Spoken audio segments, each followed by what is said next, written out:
O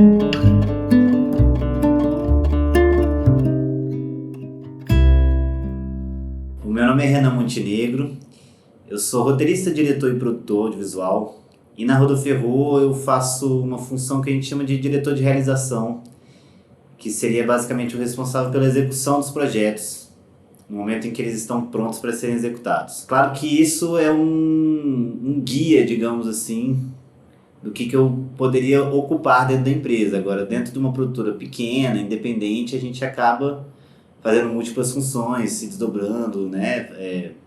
E também acho que depende muito de projeto para projeto, né? Mas basicamente seria isso. Bom, eu sou Elias Guerra, eu sou um bocado de coisas, mas a princípio roteirista e montador são as funções que eu mais exerço. Faço minhas as palavras do Renan. Na casa eu sou mais responsável pelo desenvolvimento dos projetos, né? A parte de roteiro mesmo, desenvolver eles até uma etapa em que eles podem, digamos assim, sair para captação. Mas na prática, muita coisa acontece e a gente precisa se envolver em várias etapas o tempo todo e tudo bem. E quando surgiu a Rodo Ferro? Respondo essa? Responde essa. A Rodo Ferro ela surgiu na virada de 2012 para 2013. Legalmente acho que ela existe desde dezembro de 2012. Eu acho que nosso escritório a gente entrou, o primeiro escritório que a gente teve foi em dezembro de 2012 também. Então foi bem nessa virada. 2013 é o ano, digamos, que a gente nasceu de verdade. E por que a Rodo Ferro nasceu? Eu acho que ela nasceu da vontade de poder ter autonomia de fazer os nossos próprios projetos, assim. Eu acho que a gente sentiu que não dava para depender dos outros realizarem os nossos sonhos, então a gente entendeu que a gente tinha que fazer isso por nós mesmos. Então todos vocês já tinham grandes trabalhos antes de nascer a Rodo Ferro? Sim. Acho que cada um tinha sua caminhada, né? Quer falar um pouco da sua? Eu acho engraçada essa pergunta, particularmente porque eu também me faço ela. Eu não sei exatamente como a Rodo Ferro nasceu, assim, e eu particularmente, eu entrei ao mesmo tempo que todo mundo, mas eu sinto que eu entrei depois, porque o Akira e o Renan são parceiros desde que, sei lá de quando, e eu era mais outsider e tal, eu era veterano, depois a gente se tornou do mesmo semestre, e eu formei com o Akira. O meu TCC foi junto com o Akira. Antes disso eu já tinha feito um curta que, inclusive, a gente arrasta ele até hoje aí, tem produções que são reflexo dele hoje em dia, a menor distância entre dois pontos. Eu tinha feito esse curta, a gente já estava na mesma turma, não? Não, era o meu grupo esperando, era o meu semestre esperando o semestre de vocês chegarem. Então na UNB, vocês são da UNB? Não, Tá. Na UNB, há muito tempo atrás, existia essa coisa do momento em que os estudantes gravavam um curta mais oficial, era no meio do curso. E como não tinha grana para todos os semestres, tinha um semestre sim, semestre não, que tinha que ficar esperando o outro chegar para juntar. O meu semestre é o que esperou. Aí a gente criou um curta por conta própria nesse período. Acho que foi a minha experiência mais oficial, assim, antes da Rodô. Mas aí depois, a maioria dos trampos que a gente pegou, sem ser, tipo, trabalhando em outras produtoras, né, foi a gente junto, assim, né. Se eu for contar os melhores trampos, a maioria dos trabalhos em que a gente se realiza de fato, eu acho que a Rodô tá no meio, assim, pelo menos pra mim. E como é que é o processo de criação dentro da Rodô? Essa pergunta é difícil também. Eu vou contar a minha parte da história anterior aqui para complementar o Elias, assim, que eu acho que é legal dizer que é isso, eu e a Akira, a gente é do mesmo semestre, a gente estabeleceu essa parceria desde muito cedo, a gente se identificou como produtor e diretor que poderiam andar juntos, e quando a gente decidiu criar uma produtora, o Akira teve essa sacada de que a gente precisava muito de alguém criativo, com a capacidade de escrita fácil, e essa pessoa estava perto, que era o Elias, assim, ele já tinha sido um parceiro de outros projetos, e aí a gente entendeu que roteiro, criação, tudo isso seria muito importante para a estrutura da nossa empresa, da forma como a gente pensava uma produtora. Eu acho que cada um pensa a produtora de uma maneira diferente, né? Vocês conheceram o pessoal da Gancho de Nuvem, as duas sócias são duas produtoras. Uhum. E a gente entendia que a gente tinha que ter um roteirista na casa, por isso a gente convidou o Elias, assim. Então, na abertura da Rodo Ferrou, ele tava junto, por isso que ele fala que tava junto, mas entrou depois, assim. Mas é porque na origem da coisa como um todo, tava eu e a Kira, e a gente entendeu que a gente precisava dessa... No nascimento ele estava na sala de espera. Isso. A gente Eles precisava já desse... estavam bolando esse filho há mais tempo. Na hora de nascer eu tava junto. Mas... exatamente. Precisava desse terceiro pé do tripé mesmo, assim, sabe? E aí essa questão da criação, na verdade, eu acho que existem dois caminhos. Talvez o Elias possa até achar os outros caminhos, assim, mas eu diria dois básicos, que é um que vem das motivações pessoais, e aí é uma coisa interessante porque a Rodo Ferrou, ela permite para nós que a gente tenha tempo para desenvolver projetos autorais, assim, né? A gente tem esse espaço e esse tempo dentro da empresa para que a gente possa criar e ter tempo de escrever. E aí muitas vezes isso vem de fato de motivações pessoais, ideias próprias. E aí eu acho que cada um tem, digamos, sua forma de se motivar a escrever, né? Às vezes por experiências pessoais, às vezes por vontade de contar uma história que vem da criação de um personagem, enfim, eu acho que depende muito, assim. E assim, o segundo caminho, às vezes, é motivado por editais que têm pedidos específicos, muitas vezes recortes específicos, né? O Babilônia Norte foi um exemplo desse, assim, na verdade... Não, minto, até que é a gente que criou, né, o Babilônia Norte, foi mais a estrutura que veio fechada do edital, assim, mas acho que a ideia em si da parada foi... Mas tem isso, sabe? Tipo assim, um edital, ele vem com Infantil. alguma coisa, alguma regra, e essa regra motiva a gente a pensar em algo. Esse aqui era, tipo assim, produções transmídia, né? Era basicamente isso que o edital queria. Charles, que porra é transmídia? Pode falar. Vai, tipo, fica tranquilo. O que é transmídia e tal, aí pesquisa, se interessa. Na época a gente ainda tinha outros dois parceiros, era um coletivo Capadócia.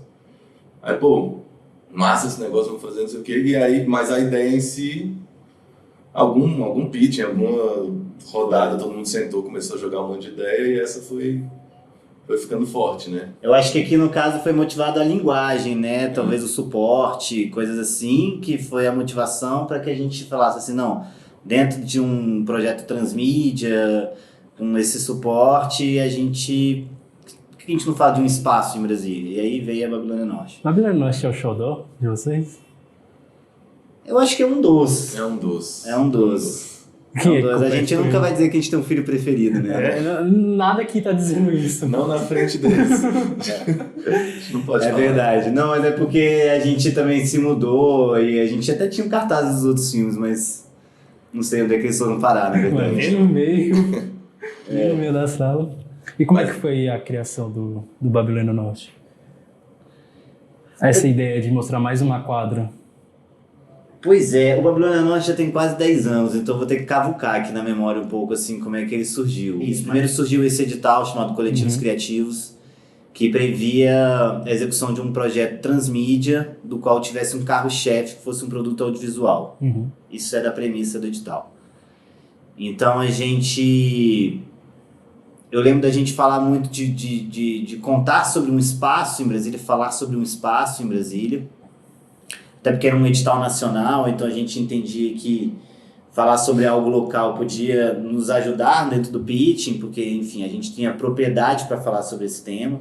A força que uma produtora pequena de Brasília tem é justamente falar sobre sua região, né? Mais liberdade também, né?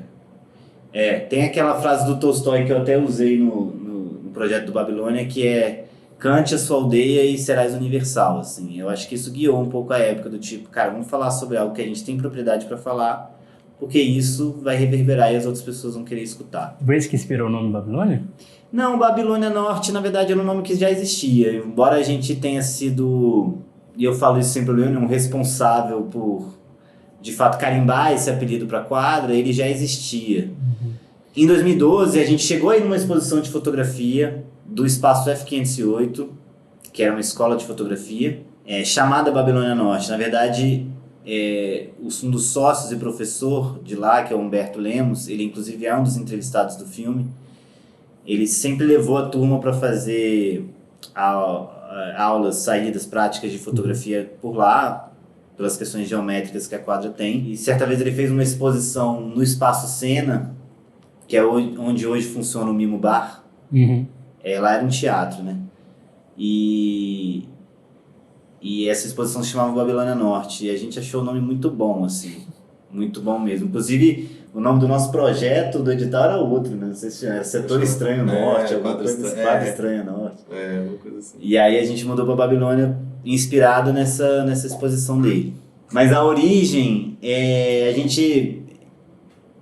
Antes mesmo de fazer o Babilônia Norte, a gente já vinha embalado nessa coisa de criar identidade local com a cidade.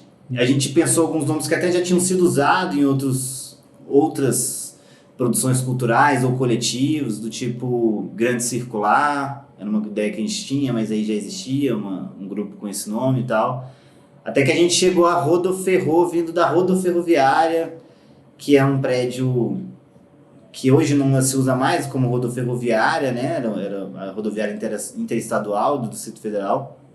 Numa brincadeira, um meio trocadilho com rodou de rodar, de rodar, né? Da câmera e tal, tá rodando e tudo. Junto com um prédio em si que era um pouco icônico, tem uma arquitetura toda icônica, os azulejos do Atos Vulcão ali e tal, no painel. Então, a gente trouxe esse nome, tentando fazer um trocadilho, tentando dar um nome bem local, assim, e tal. E vocês costumam receber muitas ideias de filmes, roteiros de outras pessoas de fora, por e-mails, coisas do tipo? Eu não sei exatamente quanto é muitas, mas a gente recebe de vez em quando e a gente tenta, na medida do possível, dar algum feedback, conversar a respeito, principalmente quando tem algo assim mais estruturado e tal, né? Bom, um dos objetivos da Rodô é ser essa casa aberta, esse estímulo para que Brasília desenvolva projetos. Isso é uma das caras que a gente foi ganhando ao longo desses anos, né? De se perguntar para os sócios de 2013, eles não teriam essa mesma visão, mas a gente viu a importância do espaço de desenvolvimento, do espaço de criação, então a gente tenta estimular as pessoas a fazerem isso. Agora, eu acho que a gente recebe até menos do que eu achei que poderia receber. E a maioria, na verdade, já vem com contatos pré-estabelecidos, entendeu? Pessoas que a gente conhece antes e tal. Gente que vai lá, faz um estágio, alguma coisa com a gente. Aí depois fica mais confortável para mandar. Então, acho que é mais nessa linha que acaba ficando mais natural também. E geralmente esses projetos vão para frente com vocês? Cara, alguns vão. É porque eu acho que eu sou um cara muito relativista. Mas é relativo dizer o que é ir pra frente, porque a gente tem projetos tem aí 5 anos na casa e eles estão indo pra frente, devagarzinho, né? As coisas vão sempre avançando. Num lugar fora do eixo, eu acho que exige um pouquinho mais de paciência, uma carteira de projetos maior e um pouco mais de paciência com cada um, talvez. É porque assim, a gente recebe alguns projetos, com várias pessoas que a gente conversa, a gente tem, digamos, eu entendo da seguinte forma, acho que só do fato da gente dar um feedback é uma forma de andar para frente também, né? O projeto. Mas eu entendo que você não estava perguntando nesse sentido. A gente sempre deixa as portas abertas, principalmente para a galera que está começando, e como o Elias falou, assim, a gente tem como missão, como propósito também ser um trampolim, ajudar essa galera a entrar no mercado e tudo mais. Então acaba que as pessoas têm um pouco de vontade de apresentar os projetos pra gente e a gente adora, a gente fica super com as portas abertas. Mas ao mesmo tempo, essa coisa de você ajudar num projeto, muitas vezes pode ser complexo. Primeiro porque é o nosso trabalho, então se a gente ficar fazendo isso muito sem receber por isso, perde um pouco do sentido da coisa. Né? E tem muita responsabilidade em cima disso, né?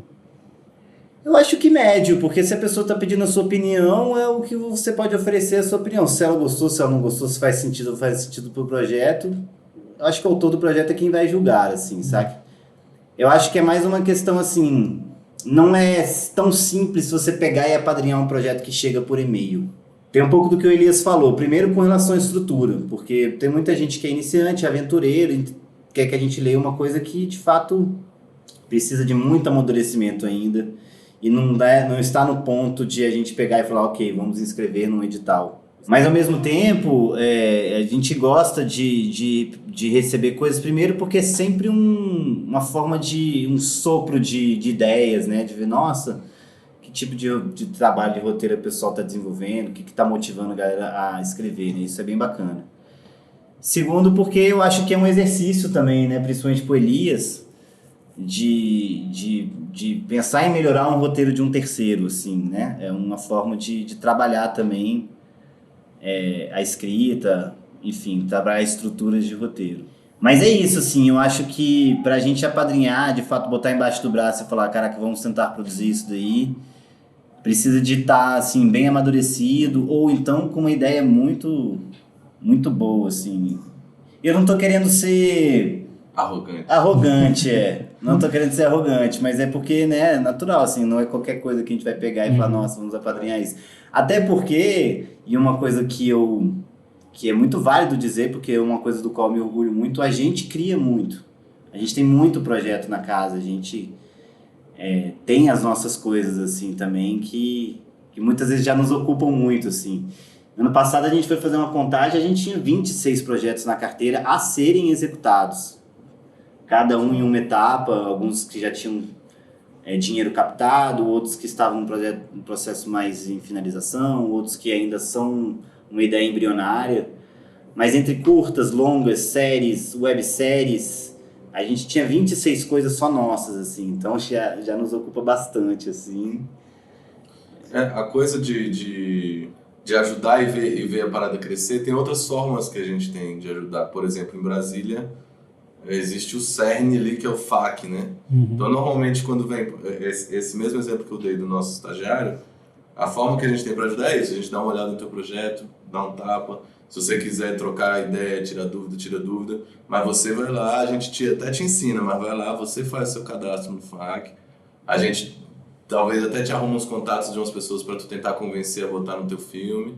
Mas, tipo assim, vai caminhando, vai você tentando botar teu filme para jogo, sabe? Então, a gente também ajuda orientando a como a própria pessoa avança com o próprio projeto, sabe?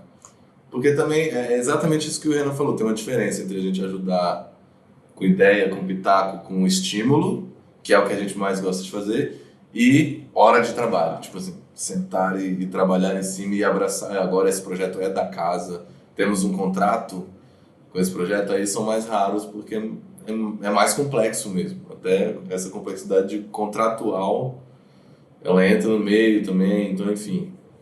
O que uma pessoa precisa para trabalhar com vocês aqui dentro? Eu nem acho que dependa mais dela, depende da gente, né? A pessoa precisa de que a gente dinheiro, né? precisa no momento. A gente precisa de dinheiro para pagar elas, assim. Eu acho que tem, assim, cara... às vezes a gente tem a ideia de que as produtoras, elas sempre têm espaço, assim, né? Pra galera trabalhar. E essa não é uma realidade do mercado, né? As produtoras geralmente são formadas pelos sócios e vão montando equipes de acordo com os projetos. Tô falando do geral, produtoras, principalmente as que estão focadas em cinema, que é o nosso caso. Existem as produtoras que trabalham com publicidade, fazem institucionais, aí é uma outra estrutura de empresa. Mas eu acho que no nosso caso aqui, levando em consideração que a gente tem o dinheiro para contratar a pessoa, eu acho que o que precisa, principalmente, é proatividade, que eu acho que é uma das principais características que alguém que queira entrar nesse mercado precisa ter, sabe? Uma coisa que eu vejo, assim, é que, por exemplo, quem é mais experiente que está querendo contratar alguém para fazer uma assistência ou qualquer coisa nesse sentido, essas pessoas estão muito mais inclinadas a contratarem alguém que elas veem que está disposta a aprender, que está disponível, que é proativa, né? Que está à frente, ali um passo à frente. As pessoas estão muito mais inclinadas a chamar pessoas com esse perfil do que uma pessoa que já sabe fazer o trabalho, mas que, pelo contrário, assim, saca? É mais passiva, tende a não jogar em conjunto, em grupo, ou que acha que já sabe o suficiente, não tem mais o que aprender, assim, sabe? Então, assim, eu acho que proatividade é a principal característica para alguém que está começando nessa área a entrar no mercado, assim, sabe? Tentar se mostrar, assim, né? Não esperar que as pessoas cheguem até ela. Enfim, eu acho que são várias coisinhas, assim. A Rodoferro vive 100% focada em fazer só produções audiovisuais envolvendo cinema? Ou rola também, às vezes, de pegar publicidade, alguma coisa do tipo? Às vezes, para pagar as contas, a gente precisa, sim, pegar publicidade ou outros vídeos que vêm de clientes institucionais, coisas assim. Mas o nosso foco é tentar sobreviver de produções autorais, cinema, TV, webséries, vinda de criações que vêm na nossa cabeça, viu? Atualmente a gente tá numa fase bem boa, assim, porque a gente conseguiu emplacar alguns editais e aí a gente tá, de fato, girando apenas em cima disso agora. Então, a gente tá em pré-produção de um curta-metragem agora. Pode falar sobre ele? Posso. Ele foi escrito pelo Igor Zeredo Cerqueira, que é um parceiro nosso. Esse, de fato, não é um roteiro que é da casa, mas o Igor é um grande parceiro, nos deu esse roteiro de presente. Digamos assim, eu chamo de presente porque eu amo esse roteiro. E a gente formatou o projeto do FAC em cima do roteiro dele e fomos contemplados. Esse filme vai ser rodado no final de julho. E ele também dialoga com o que a gente fez no Babilônia Norte, porque a ideia é que a gente faça um projeto transmídia com ele também, dessa vez em Águas Claras. Eu queria falar uma parte da Rodoferro também, que não é de produtora, que eu acho que é importante também a gente dizer, tá? É porque, assim, durante a pandemia, a gente quis fortalecer um outro braço da Rodoferro, que é o braço que tem a ver com o lado formativo, o lado que capacita, o lado que transmite conhecimento, compartilha conhecimento. É algo que a gente trouxe muito na universidade pública, né? Eu e a Kira também, nós fazemos parte da turma que fundou a Pupila, que é a empresa júnior de audiovisual da UNB. Então a gente tem um pouco disso e o Elias também tem um lado de professor muito forte. O Elias gosta muito de dar aula, de passar esse conhecimento. E a gente entendeu que seria interessante a gente produzir conteúdo focado em roteiro e narrativas dentro do nosso Instagram. Que não fosse um Instagram que apenas contasse das produções da produtora, mas se não, trouxesse conteúdo, dica, referências, enfim, um monte de coisas sobre roteiros e narrativas. Então a Rodoferro hoje também tem esse lado dentro do Instagram que produz conteúdo. Através também desse lado a gente já fez curso, já fez masterclass, a gente já fez oficinas sobre alguns temas relacionados a roteiro, do tipo criação de personagens, né? A gente teve a oficina Como Trazer Seu Personagem Amado em 4 Dias, a gente também fez uma oficina sobre formatação de projetos para o FAC. Mas enfim, tem esse Instagram da Rodoferro que está todo mundo convidado a entrar lá, porque não vai ser um Instagram só que vai contar das produções da empresa, senão um Instagram que vai dar muita informação, muito conteúdo sobre escrita, sobre roteiro, sobre narrativas audiovisuais. @Rodoferro_. E eu aproveito para falar do projeto mais recente meu dentro do Instagram /YouTube, que é a Kitnet de Roteiro. Então, quem está a fim de sacar sobre processo criativo, quem está a fim de simular uma mini salinha, uma quase sala de roteiro, toda quinta-feira, 19 horas, eu estou escrevendo ao vivo por 1 hora e meia, alguns dias chega a 2 horas, e criando... Toda semana são histórias diferentes, coisas diferentes que são voltadas lá no Instagram e vai pro YouTube e a gente cria tudo assim meio no improviso e tal, e posso dizer com certo orgulho que eu rodaria todos, até agora, todos que a gente criou eu filmaria, assim, então tá sendo muito divertido, sabe? Convido também todo mundo a conhecer não só o Instagram, mas o nosso YouTube e a Kitnet de Roteiro, que tá rolando lá. Agora vocês conseguem pensar na pergunta final? Eu consigo. Aí eu tenho que justificar, imagino também, né? Sim. Porque eu assisti ainda novo, assim, eu acho que eu assisti com 11 anos, coisa assim. E pra mim foi uma porrada com relação à estrutura do roteiro, antes de mais nada, assim, essa coisa de blocar, de trás pra frente, começar a contar uma história que vai ser ligada ali em outro lugar. esse multiplot como um todo. Enfim, na real, acho que foi uma série de coisas que explodiram na minha cabeça ali quando eu assisti aquele filme, assim. Então foi o meu filme preferido durante boa parte da minha vida ali, da minha adolescência. Depois, quando eu abri a minha cabeça dentro da faculdade para outras produções, a coisa se misturou um pouco, mas eu posso dizer com propriedade, com certeza, na verdade, de que foi o filme que mais me marcou. Os cineastas de Brasília, eu valorizo muito o Adirley Queiroz, porque eu acho que é um dos cineastas brasileiros, assim, posso dizer que tem muita digital nos filmes dele, né? Ele tem essa característica que eu admiro, é uma característica que eu não tenho como realizador, mas que, assim, parece que ele está fazendo o mesmo filme na sequência, assim, você sabe que aquele é um filme do Adirley. E é uma coisa que eu valorizo, assim, porque é uma característica de artista, assim, né? Saber colocar ali a sua linguagem, a sua identidade dentro da arte. Mas eu também vou citar o Iberê Carvalho. Eu sou um pouco suspeito para falar, porque eu fui estagiário do Iberê, aprendi muito com o Iberê, assim, então eu tive minha formação dentro do audiovisual com ele. Mas, assim, as coisas também não são à toa, assim, eu acho que ele faz um cinema muito singelo também, assim, boa parte dos filmes dele, assim, com uma sinceridade, assim, também na feitura, uma sensibilidade que eu admiro. E o Iberê também, a gente uma vez bateu esse papo que me chamou a atenção justamente o contrário, assim, do Adirley, assim, que é esse fato de que às vezes ele se sente uma agonia pelo fato de que cada filme dele é diferente um do outro e que às vezes ele fica receoso disso não dizer contra a obra dele.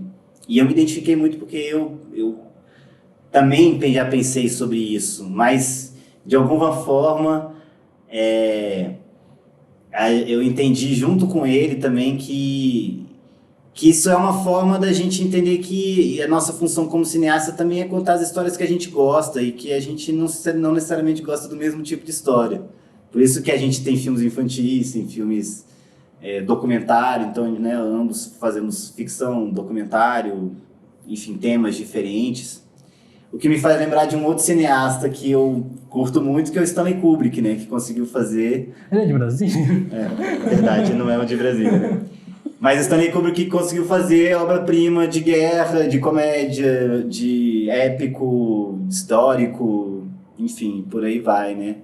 Terror, suspense. Agora o favorito da casa, só pra causar a discórdia mesmo. Ah, sim, ainda tem o filme favorito da Rua do Ferro. Não vou causar discórdia não, porque o meu filme favorito da Rua do Ferro foi dirigido por esse camarada aqui, que é o Menor Distância entre Dois Pontos. Não, cara, esse filme é demais. O filme é fantástico, assim. Ainda mais porque, assim, cara, eu sei o contexto em que eles fizeram, assim. Sem recurso, bolaram um filme que se passa numa locação só, mas que tem muito valor na dinâmica, no ritmo, você não enjoa muito, você se interessa pelos personagens, os diálogos são muito bem escritos. O final do filme acho que se conclui muito bem, enfim, eu sou muito fã daquele filme. Agora você vai falar um filme que é dirigido, né? Tá, vamos lá. Recapitulando, começa com qual aí? Filme favorito da vida. Tá, eu vou roubar a saída do Renan, que foi uma saída muito gentil, assim, né? De não ser necessariamente o filme favorito, mas o filme mais marcante, que é O Homem que Copiava, do Jorge Furtado. Porque eu vi ele lá com 12 anos, alguma coisa assim. E eu sempre quis contar histórias, desde pequenininho eu queria contar histórias, eu achava que eu queria contar histórias fazendo quadrinhos ou escrevendo um livro, qualquer coisa. E aí quando eu vi esse filme eu falei, pô, é isso aqui que eu quero fazer. Esse é o jeito de contar histórias que eu quero contar as minhas histórias. Então, o martelo batido do tipo, mano, vou ser roteirista e não escritor de livro, foi com O Homem que Copiava. Então é um filme marcante pra mim, assim. A forma como... Sei lá, aquele filme pra mim ele é perfeito. Até no momento em que ele tá quase escorregando, pra mim é perfeito. As escorregadas dele também são finas, sabe? Refinadas. Este é meu filme referência, assim, pra vida. Cineasta não é só diretor, né? Não. Tem 2 nomes, eu sou copião, tudo que o Renan faz eu vou fazer também. Eu gosto muito, muito, muito do Igor, que é o nosso parceiro roteirista, que ele não é da casa, mas ele a gente brinca que quer sempre contratar ele, tá sempre dando jeito todo ano de como a gente paga o Igor dessa vez, como a gente consegue o Igor. O Igor é um roteirista de Brasília que ele é muito organizado, ele tem características que a maioria dos roteiristas que eu conheço não tem tanto, que ele respeita coisas ele dá valor para coisas que a gente não costuma dar, que são pequenas. Não são só essas as vantagens dele, mas enfim. Esse é o detalhe que eu acho interessante no Igor. Ele dá valor a cronogramas e organizações e entregas e coisinhas assim que parece meio esquisito, né, valorizar uma pessoa por isso, mas é porque isso me dá a sensação de que é um trabalho possível. Sabe? Quando eu trabalho com o Igor, eu falo, isso é um emprego, isso é um trabalho. Sabe? Quando eu faço minhas coisas sozinho, às vezes eu entro em depressão, fico ansioso, porque quando eu trabalho com o Igor, eu falo, não, esse cara sabe o que está fazendo. Talvez na casa dele ele esteja ansioso e depressivo também, mas para mim ele passa uma sensação de que existe esperança no mundo do roteiro, sabe? E aí na dobradinha, não vou deixar de citar uma que também está muito próxima do Igor, que é a Renata Diniz, que tá num gráfico assim que vocês provavelmente vão ver ela assim amanhã explodindo cabuloso. Ela já tá super explodida, mas eu sei de algumas coisas aí que ela tá fazendo que eu acho que vai explodir mais. E ela, como roteirista, também acho muito valoroso ela representar Brasília dessa forma e tal, né, neste período que estamos. Meu filme favorito da casa, eu tenho a menor distância entre 2 pontos, é o meu xodó, mas também porque ele é aquela coisa... É uma frase que eu não acredito, mas nesse filme deu certo. Aquele negócio de não sabia que era impossível, foi lá e fez, eu acho que blá blá blá. Mas nesse filme foi mais ou menos o que aconteceu. A gente era tão inexperiente que a gente planejou algo que não dava para fazer, mas a equipe inteira era tão inexperiente que a gente conseguiu fazer, porque era um monte de gente maluca. É infazível esse filme de novo do jeito que foi feito. Ele pode ser feito até melhor, mas com outra estrutura e tal. Mas eu amo o Menino da Menina Coruja, que é um dos filmes mais recentes nossos, porque ele abriu portas para uma parada que eu achava que eu nunca ia fazer, que era escrever coisas infantis. E eu sinto, modéstia à parte, que eu gosto, que eu sei escrever bem isso. E era uma parada que eu nunca ia explorar, inclusive, se o Renan não tivesse encomendado a história, assim, né? Falou, cara, escreve uma parada aí pra mim. E eu sempre achei que meu humor era mais adulto, as coisas que eu tava fazendo eram mais adulto, mas eu, sei lá, eu tenho um orgulho especial desse filme e do que ele se torna, porque agora ele abriu portas pra gente fazer uma série, que é a Escola Filhote Selvagem. Então, o que saiu de um curta que era inocente, que era uma coisa assim, um desejo pessoal do Renan, um teste pra mim, acaba virando uma série que eu tenho muito orgulho de cada um dos 26 episódios escritos, embora talvez não sejam todos filmados. Mas, sabe? Então, tipo assim, em termos de orgulho do que eu olho e falo, bom, a gente cresceu, sabe? Aquela produtorinha de dezembro de 2012 é um pouco mais crescidinha agora, sabe? Eu acho que tanto curta Menino Leão, Menina Coruja, quanto o projeto da série Escola Filhote Selvagem são as nossas realizações mais maduras, né? Eu acho que o filme mais maduro é o Menino Leão, Menina Coruja, assim, em termos de concepção geral e realização. E a série também... É até irônico, né? Porque o mais maduro é uma história infantil. Perfeito, é isso. Verdade. Gente, muito obrigado.